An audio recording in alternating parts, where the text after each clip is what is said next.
वृषभ राशि वाले मेरे मित्रों, ये 5 चीजें आपके पूजा घर में हर हालत में होनी ही चाहिए। जी हाँ दोस्तों, हमारे घर का पूजा घर घर का एक केंद्र होता है जहाँ से लगातार सकारात्मक ऊर्जा या यूं कहें कि भगवान की कृपा पूरे घर को मिलती रहती है।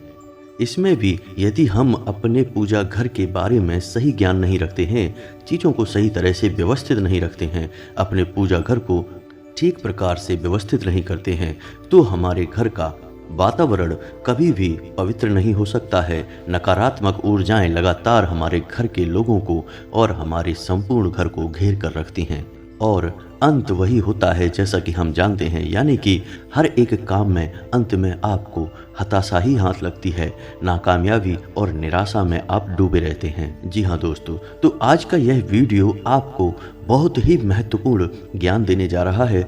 दोस्तों, कोई ऐसा व्यक्ति होगा नहीं जिसके घर में पूजा घर ना बना हो या पूजा स्थल ना हो। जी हाँ दोस्तों, हर इंसान भगवान से जुड़ना चाहता है, भगवान को अपने मन की कहना चाहता है और कुछ न कुछ भगवान से प्राप्त करना चाहता है, चाहे उनकी कृपा हो, चाहे सुख समृद्धि हो या फिर कुछ और। तो इसमें हमारा यह दायित्व बनता है कि हम अपने पूजा घर के बारे में सब कुछ अच्छी तरह से जान लें। जहाँ भगवान का निवास स्थान होता है, उस स्थान के बारे में हमें हर अच्छी बुरी बात का ज्ञान होना आवश्यक है। दोस्तों, हमने कई बार ऐसा देखा है कि लोगों के पूजा घर में कुछ अंधेरा सा डला रहता है, यानी कि रोशनी की व्यवस्था नहीं होती है अच्छी तरह से, और पर्दे वगैरह भी बहुत पुराने होते हैं या फिर कटे फटे से होते हैं। कभी कभी तो किसी किसी के पूजा घर में कुछ गंदगी भी पाई जाती है, जैसे चूहों का मल मूत्र वगैरह। तो दोस्तों, यह बहुत ही अनिष्टकारी है। दोस्तों, याद रखो कि जिस कमरे में आप रहते हैं उस कमरे की आप साफ सफाई रखते हैं कि नहीं। वैसे ही आप भगवान को जिस कमरे में रख रहे हैं उस कमरे की तो साफ सफाई आपको रखनी ही होगी। वह स्थल हमेशा पवित्र होना चाहिए, खुशबूदार होना चाहिए और वहाँ रोशनी की सर्वोत्तम व्यवस्था होनी चाहिए।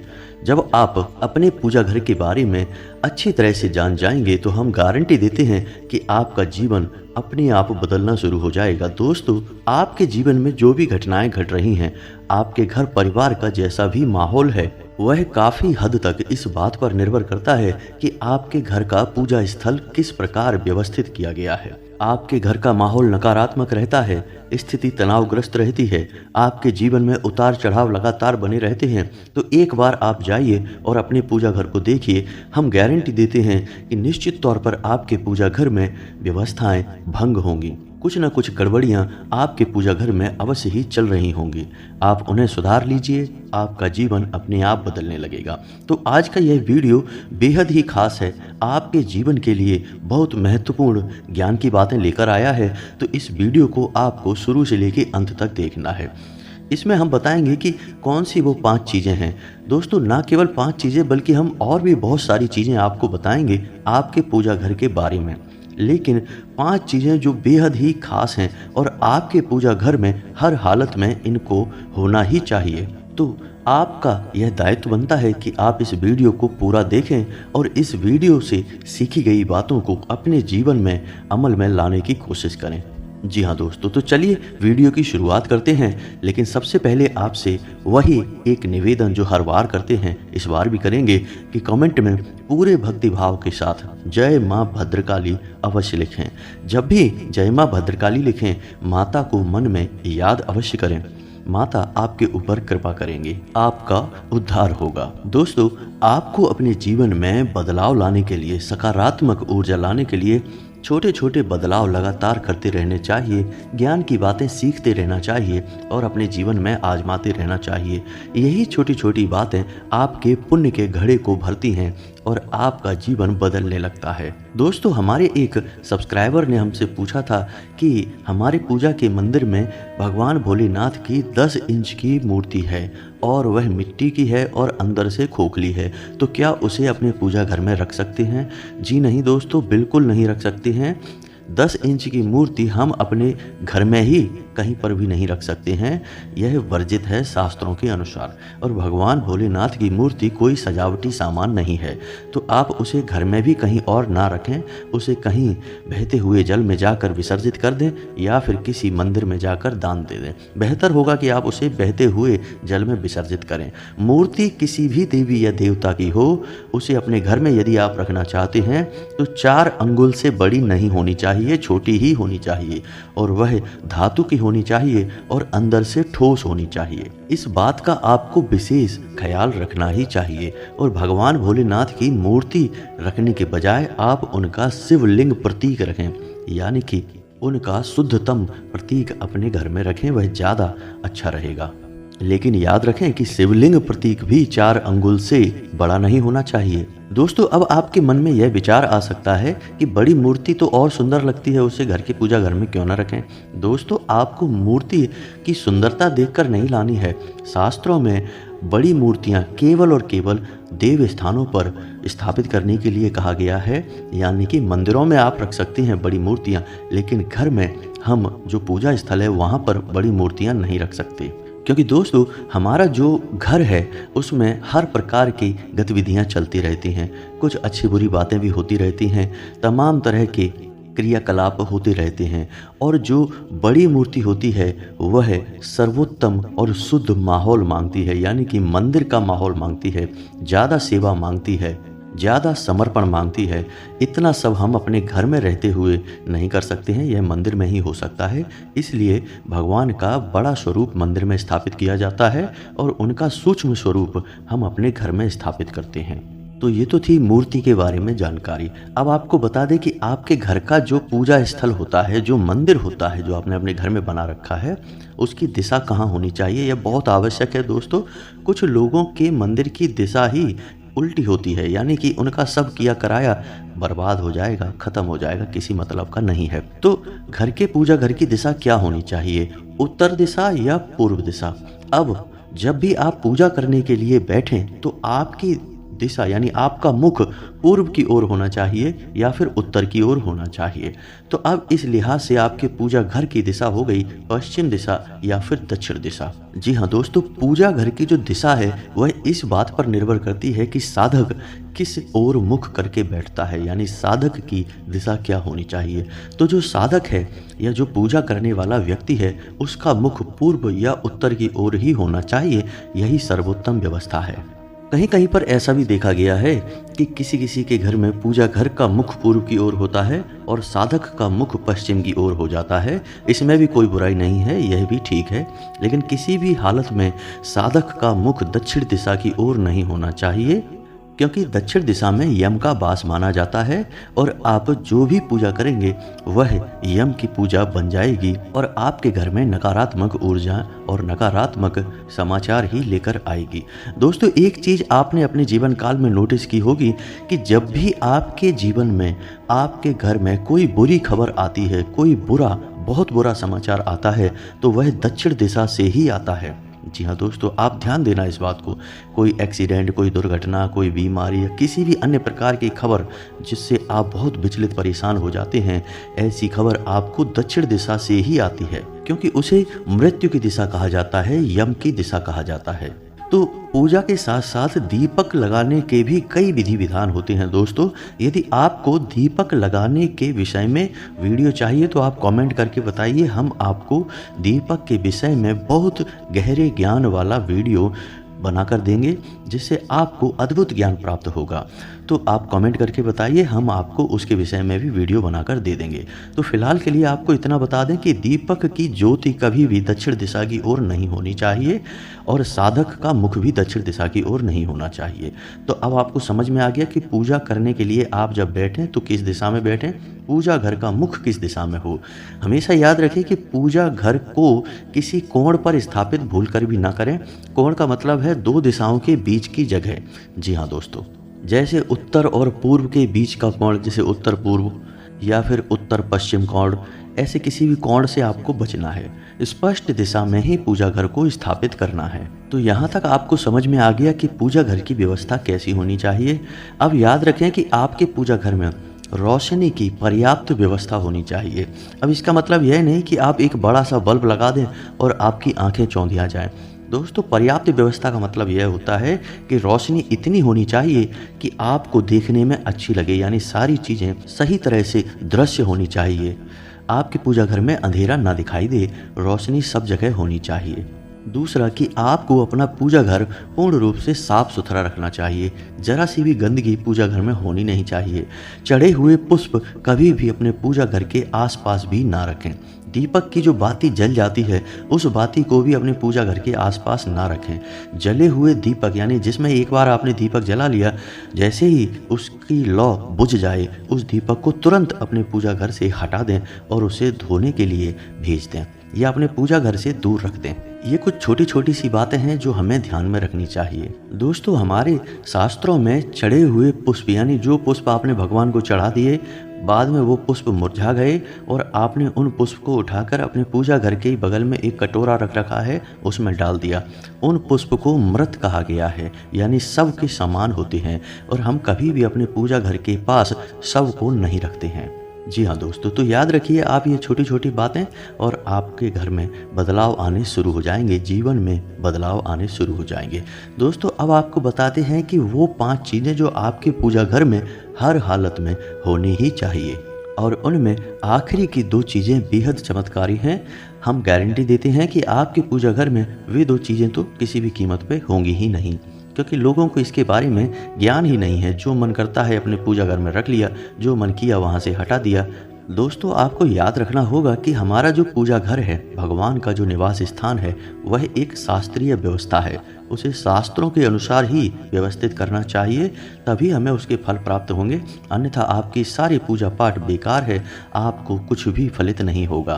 तो दोस्तों, आपको बताते हैं सबसे पहली चीज़ जो आपके पूजा घर में हर हालत में होनी ही चाहिए, वह है एक शंख। जी हाँ दोस्तों, और शंख भी साधारण नहीं, दक्षिणवर्ती शंख होना चाहिए।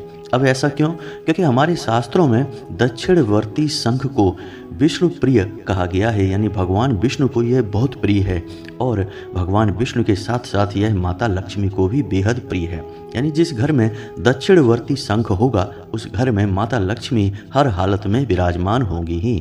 तो यदि आपके पूजा घर में शंख नहीं है तो आप जल्द से जल्द शंख को खरीद लें और उसे अपने पूजा घर में स्थापित करें। याद रखें कि आप अपने घर में जो पूजा घर है उसमें शंख को स्थापित करने के लिए शुक्रवार का दिन चुनें, जो सर्वोत्तम माना जाता है। जी हाँ दोस्तों, इसी के साथ साथ आप शंख को पहले गंगा जल से पवित्र कर लें। गंगा जल भर के पूरे घर में उस जल को छिड़क लें। गंगा जल भरकर उसमें कुछ यानी 24 घंटे के लिए उसे छोड़ दें, और उसके बाद जो गंगा जल निकलेगा उसे आप अपने घर में चारों तरफ छिड़क लें। इससे शंख भी शुद्ध हो जाता है और आपका घर भी पवित्र हो जाता है। और उस शंख को आप अपने घर में यानी अपने पूजा घर में दक्षिण दिशा की ओर रखें। अब इसमें एक बात और आ जाती है कि यदि आपके घर में पहले से ही एक शंख रखा हुआ है और अब आपने दक्षिणवर्ती शंख जो कि विष्णु प्रिया है उसे आपने सुन लिया और लेना चाहते हैं, तो क्या आप उसे रख पाएंगे कि नहीं? तो बिल्कुल आप रख सकते हैं, लेकिन इसमें आपको यह ध्यान देना होगा कि आपने जो 2 शंख अपने पूजा घर में रखे हैं उनके बीच दूरी जितनी अधिक हो सके रखनी चाहिए, यानी कि 2 शंख नज़दीक कभी भी नहीं रखने चाहिए। बेहतर यह होगा कि आप एक ही शंख अपने पूजा घर में रखें। जी हाँ दोस्तों, अब शंख कैसे रखना है? तो आपको जिस स्थान पर शंख रखना है उस स्थान पर पहले गंगा जल का छिड़काव करें, फिर लाल रंग का कपड़ा बिछाएं, फिर उसके ऊपर एक तांबे या पीतल की प्लेट रखें और उस प्लेट के ऊपर अपने शंख को स्थापित करें और अपने शंख में हमेशा जल भर कर रखें। जी हाँ दोस्तों, खाली शंख कभी भी नहीं रखना चाहिए, बेहद अनिष्टकारी होता है, अशुभ होता है। अब भगवान की पूजा करने के बाद शंख की पूजा करना भी ना भूलें, यह बेहद आवश्यक है। पूजा करने में कुछ खास नहीं है, बस आपको हल्दी या रोरी से छोटा सा एक टीका लगा देना है और उसके बाद दीपक से आरती कर देनी है। यह बहुत ही आवश्यक है। जब भी आप अपनी पूजा करें तो उस शंख में जो भरा हुआ जल है उस जल को किसी पात्र में ले लें और उसे अपने घर में चारों तरफ छिड़क लें और उस शंख में नया जल फिर से भर दें। यह क्रिया आपको रोज दोहरानी है। जी हाँ दोस्तों, तो अब शंख से संबंधित यदि आपके मन में कोई सवाल आता है तो आप कमेंट करके पूछें, हम आपको जवाब दे देंगे। अब आपको बताते हैं अगली चीज़ जो आपके पूजा घर में हर हालत में होनी ही चाहिए। तो दूसरी चीज़ है श्रीफल। जी हाँ दोस्तों, जिसे हम नारियल भी कहते हैं, कच्चा नारियल जिसमें अंदर पानी हो, वह आपके पूजा घर में होना ही चाहिए। बहुत ही अधिक शुभ फलकारी होता है दोस्तों। इसका नाम ही है श्रीफल। श्री यानी कि माता लक्ष्मी, यानी माता लक्ष्मी को बेहद प्रिय है यह श्रीफल। तो आप इसे अपने घर में अवश्य रखें।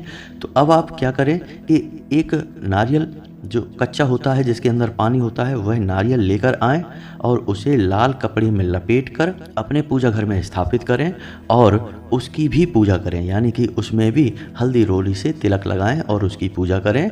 उसे माता का स्वरूप मानकर ही पूजा करें। और 7 दिन बाद, यानी कि आप जिस भी देवी देवता की पूजा करते हैं, चाहे हनुमान जी की हो, चाहे किसी अन्य देवी देवता की, 7 दिन बाद आप उस मंदिर में जाएं और उस नारियल को वहां समर्पित कर दें। साबुत नारियल ही समर्पित करना है, आपको फोड़ना नहीं है। और उसके बाद एक नया नारियल वहीं से खरीद लाएं और अपने पूजा घर में पुनः स्थापित कर दें। यह क्रिया बहुत ही आवश्यक है। और आप देखिए कि आप इस क्रिया को जैसे ही शुरू करेंगे, कुछ ही दिनों में आपके जीवन में खुशखबरियों की बाढ़ आ जाएगी। दोस्तों, आप एक बार यकीन करके देखिए और इस कार्य को करके देखिए। कुछ लोगों ने हमसे ऐसे भी प्रश्न पूछे हैं कि क्या भगवान भोलेनाथ को हम नारियल अर्पित कर सकते हैं। जी हाँ दोस्तों, बिल्कुल कर सकते हैं, लेकिन इसमें आपको ख्याल यह रखना है कि भगवान भोलेनाथ को नारियल फोड़कर अर्पित नहीं करते, यानी उनके मंदिर में कभी नारियल तोड़ा नहीं जाता है। दूसरा, नारियल से निकला हुआ जल कभी भी शिवलिंग पर नहीं चढ़ाया जाता है।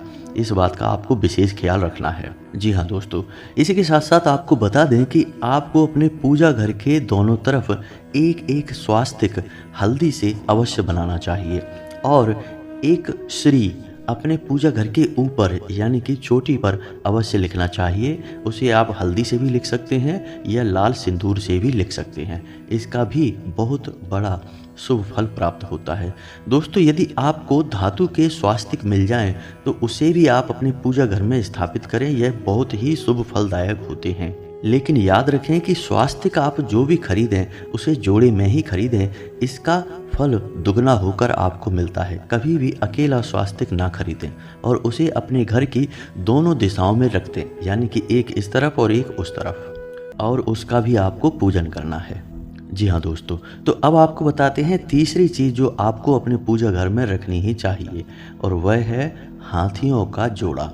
जी हाँ दोस्तों, आपको 2 छोटी छोटी मूर्तियाँ लानी है हाथियों की, जिन्हें हम गज लक्ष्मी कहते हैं। और उन मूर्तियों को आप दोनों दरवाजे पर, यानी कि जैसे आपके पूजा घर का जो गेट है, वहाँ एक तरफ हाथी का एक और दूसरी तरफ हाथी का दूसरा जोड़ा रख देना। यानी एक जोड़ा लाना है, एक हाथी एक तरफ और दूसरा हाथी दूसरी तरफ आपको स्थापित करना है। हाथी धातु का होना चाहिए, ठोस होना चाहिए। पूजा घर में कोई भी खोखली मूर्ति हम नहीं रखते हैं, यह बहुत ही अशुभ होता है। हाथी का आपको पूजन नहीं करना है, केवल आपको लाकर रख देना है। इससे माता लक्ष्मी बेहद प्रसन्न होती हैं और आपको शुभ आशीर्वाद देती हैं। दोस्तों, आप अपने घर की बैठक में हाथी को भी रख सकते हैं। आप बैठक में चाहें तो बड़ी मूर्ति भी रख सकते हैं, 4 अंगुल से बड़ी मूर्ति रख सकते हैं। धातु के अलावा आप अपनी बैठक में किसी अन्य मटेरियल से बनी हुई, जैसे मिट्टी, पत्थर वगैरह की या लकड़ी की हाथी की मूर्ति रख सकते हैं। अपनी बैठक में रखें, सजावटी सामान के तौर पर ही रखें, बहुत अच्छा होता है। जिसकी भी नज़र हाथी के ऊपर पड़ेगी, उस जोड़े के ऊपर, हाथी के एक हाथी नहीं रखना है, जोड़ा रखना है, उस जोड़े के ऊपर पड़ेगी, वह आपके पक्ष में हो जाएगा, कभी आपके खिलाफ नहीं जाएगा और माता लक्ष्मी आपके घर में खिंची चली आएंगी। तो उम्मीद है आपको हाथी के जोड़े से संबंधित बात समझ में आ गई होगी। फिर भी कोई प्रश्न है तो आप कमेंट करके पूछें, हम आपको जवाब दे देंगे। अब चौथी चीज़ बहुत ही खास है दोस्तों, शालिग्राम। आपके पूजा घर में शालिग्राम नहीं है ना? अगर नहीं है तो फिर उन्हें अवश्य रखें। लेकिन शालिग्राम के साथ समस्या यह है कि आप शालिग्राम को खरीद कर ना लाएं, क्योंकि खरीद कर लाए हुए शालिग्राम कभी भी आपके घर में फलित नहीं होंगे, आपको उसका परिणाम प्राप्त नहीं होगा।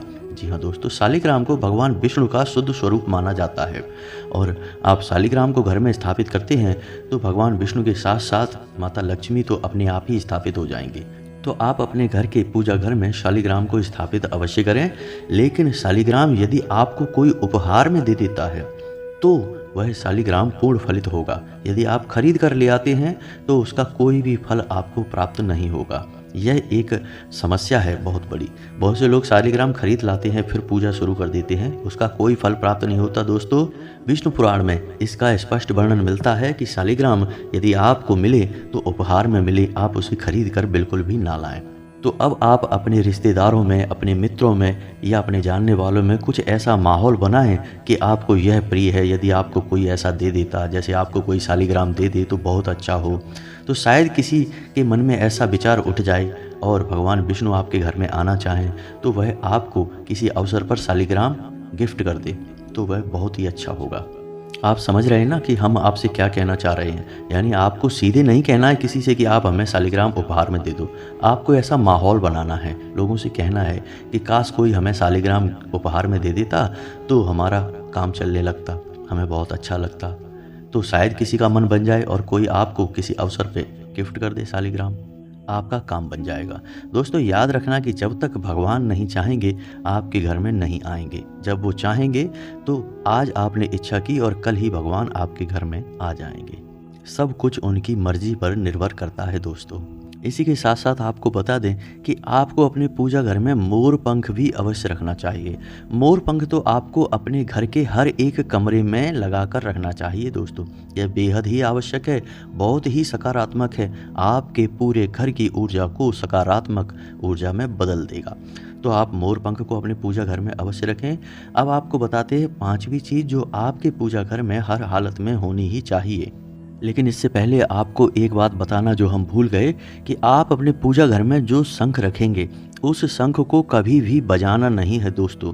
आप उसे जैसे ही बजाएंगे उस शंख का पूरा महत्व समाप्त हो जाएगा। उसे केवल पूजा करने के लिए रखें, उसे बजाने के लिए ना रखें। जी हाँ दोस्तों, तो अब आपको बताते हैं पांचवी चीज़ जो आपको अपने पूजा घर में हर हालत में रखनी है। तो दोस्तों, पांचवी चीज़ है कमलगट्टे और कौड़ियाँ। जी हाँ दोस्तों, यह बहुत ही आवश्यक है, माता लक्ष्मी को बेहद प्रिय है। तो आपको क्या करना है कि 7 कमलगट्टे और 7 कौड़ियाँ एक साथ लाल रंग के एक कपड़े में लपेट कर उसके ऊपर कलावा लपेट कर उसे अपने पूजा घर में रख लें। साथ ही साथ उस कपड़े में एक चांदी का सिक्का भी अवश्य रखें और इसे अपने पूजा घर में स्थापित करें। माता लक्ष्मी आपसे बेहद प्रसन्न होंगी, आपके घर का संपूर्ण वातावरण बदल जाएगा, क्योंकि अब देव स्थान सचमुच का देव स्थान बन जाएगा। जी हाँ दोस्तों, अगर हो सके तो आप अपने पूजा घर में एक हरे रंग का छोटा सा बल्ब अवश्य लगा दें, पूजा घर के आसपास लगा दें। यानी कि जब भी आप पूजा करने जाएं तो आपको हरे रंग का एक बल्ब दिखाई दे जाए। जी हाँ दोस्तों, इसी के साथ साथ दोस्तों एक बहुत बड़ी गलती जो अक्सर लोग करते हैं कि माचिस को पूजा घर के अंदर ही रख देते हैं। भूलकर भी माचिस को पूजा घर के अंदर ना रखें और किसी भी खाली पात्र को भी पूजा घर के अंदर ना रखें। अगर आप रख सकते हैं तो अपने पूजा घर में एक भरा हुआ कलश हमेशा रखें, लेकिन भूल कर भी कोई खाली प्लेट, बर्तन या कलश अपने पूजा घर में ना रखें। माचिस को अपने पूजा घर में ना रखें। उम्मीद है दोस्तों कि आपको हमारे द्वारा दी गई जानकारी अच्छी तरह से समझ में आ गई होगी। यदि आपको कोई भी प्रश्न अपने मन में उठता है तो आप चिंता न करें, आप कमेंट करके पूछें, हम आपके सारे कमेंट के जवाब देंगे। दूसरा कि यदि आपके मन में कोई विशेष विचार उठता है जिसके बारे में आपको विशेष जानकारी चाहिए, गहरा ज्ञान चाहिए, तो आप उसके बारे में हमें कमेंट करके बताएं, हम आपको उसके विषय में भी पूरा एक वीडियो बनाकर दे देंगे। दोस्तों, हमारे वीडियो थोड़े लंबे होते हैं लेकिन ज्ञान भरपूर होता है, सिर्फ और सिर्फ ज्ञान की बातें होती हैं, इसलिए आप हमारे वीडियो को पूरा देखा करिए, आपको संपूर्ण ज्ञान प्राप्त होगा। अगर आप चैनल पर पहली बार आए हैं तो सब्सक्राइब करके बेल आइकन को दबाना ना भूलें।